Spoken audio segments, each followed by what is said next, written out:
All right, let's jump right into this explainer and unpack a truly fascinating historical case study. Today, we're going to look closely at how early Islamic figures handled the extreme, whiplash-inducing trials of both severe destitution and absolute staggering power. The source material we're examining provides an incredible deep dive into the psychology, statecraft, and spiritual resilience of the companions of the Prophet Muhammad. It is, quite literally, a masterclass in maintaining your character under immense pressure.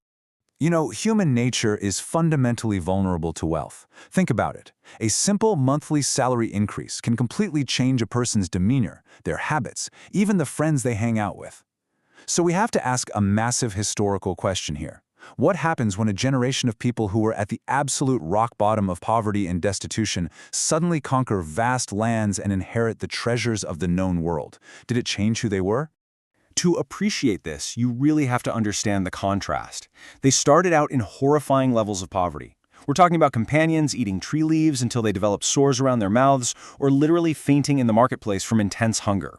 But then, in a breathtakingly short amount of time, these exact same individuals were standing inside the conquered Persian emperor's palace, they were unlocking chambers of gold, walking on carpets sewn with pearls.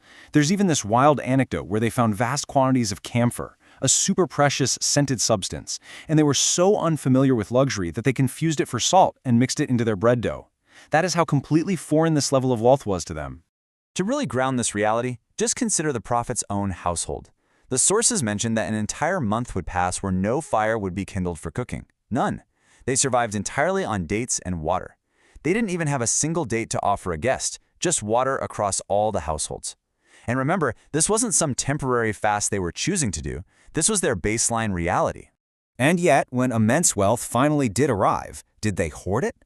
We'll take Aisha, the Prophet's wife. When she was gifted an absolute fortune, 100,000 dirhams, she sat down and distributed every single piece of it in a single day.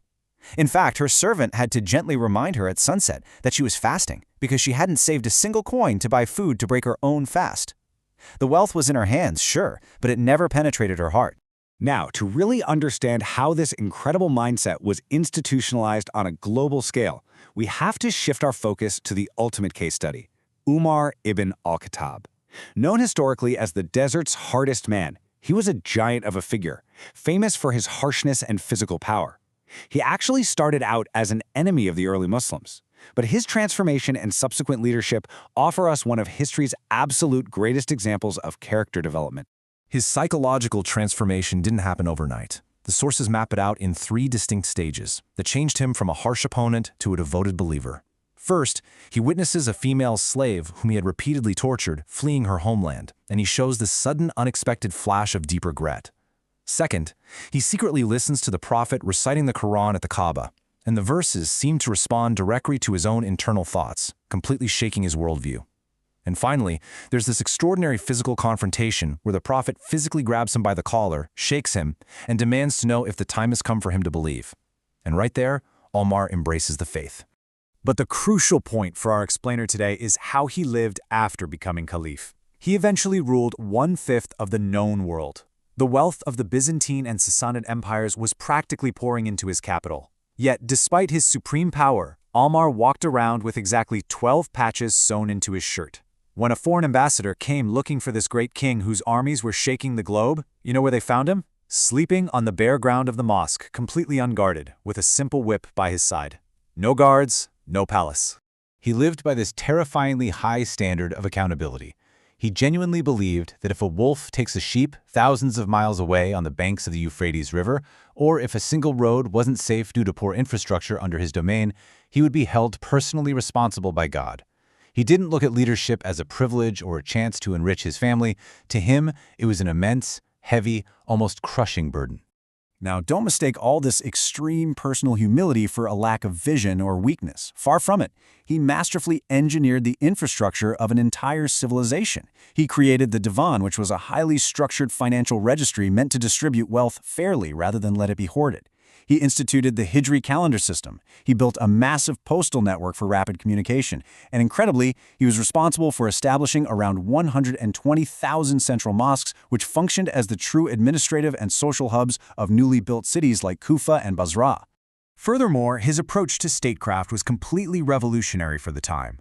He made the highly controversial decision to refuse distributing conquered lands as spoils of war to his soldiers. Instead, he protected the property rights of the local non-Muslim farmers and implemented a fair tax system. And when he received the keys to Jerusalem, he walked into the city leading his camel while his servant rode it. He then issued a historic covenant granting complete religious freedom, fiercely protecting the churches and property of the local Christians. He made sure that expansion was about winning hearts and establishing justice, not just colonizing land. The sources even recount this extraordinary, almost inexplicable account of his profound connection with his commanders. While delivering a Friday sermon on a pulpit in Medina, Umar suddenly stopped mid-sentence, his face changed, and he yelled out, "Saraya, the mountain!" Hundreds of miles away in Persia, his commander Saraya, who was being actively surrounded by enemy forces, reportedly heard this command, repositioned his troops against the mountain, and actually won the battle. It really illustrates the intense spiritual weight and laser focus with which he led. So how did they do it? Well, it brings us to their broader philosophy regarding the material world, which they referred to as dunya. The early companions treated the material world as a temporary and highly dangerous distraction. Ali ibn Abi Talib was actually known to stand alone in the night, holding his beard, speaking out loud to the material world, saying, "I have divorced you, dunya, 3 times. Go deceive someone else." They viewed the glitz and glamour of wealth not as a reward for their success, but as a severe hazard. And this highlights a really fascinating theological concept from the sources, the idea that both extreme suffering and immense worldly success are equally designed as tests of character.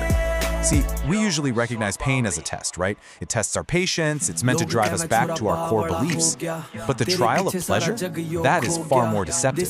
When things are going great, when you have wealth and comfort, it tests your gratitude. It tests whether you can actually restrain your ego. The underlying argument here is that the test of pleasure is actually the one where most people fail. So how did they survive the test of immense wealth when all those Persian and Byzantine treasures flowed into their capital? According to the text, they followed 4 specific conditions for handling money without losing their moral core. Step 1. It has to be earned strictly in halal, or lawful, ethical ways. Step 2. It must be spent strictly in halal ways. Step 3. Zakat, the mandatory charity, has to be given immediately, without hesitation. But step 4 is absolutely the most critical. Do not allow the wealth to control you. Do not let it change your daily habits, your baseline humility, or your dedication to your community. All of this culminates in a really powerful concept known as zuhd. Now, this is often mistranslated simply as poverty or asceticism, but it's not about being penniless. You can be a millionaire and practice zuhd. Rather, zuhd is the state of possessing wealth in your hands and beneath your feet, but never ever allowing it to possess your heart. It is the ultimate state of emotional detachment from the things you own. Let's bring this back to us for a second. I want to leave you with this final thought to reflect on our own modern relationship with money, status, and the true measure of character. If a simple promotion or a slight bump in salary is enough to make us forget our roots, change our friend circles, and inflate our egos, how is it that these historical figures could conquer 1/5 of the globe, literally hold the wealth of emperors in their hands, and still sleep on the dirt, deeply terrified that they hadn't done enough for the poorest people in their society? It's a profound question about the durability of our own character, isn't it? Thanks for exploring this source material with me today.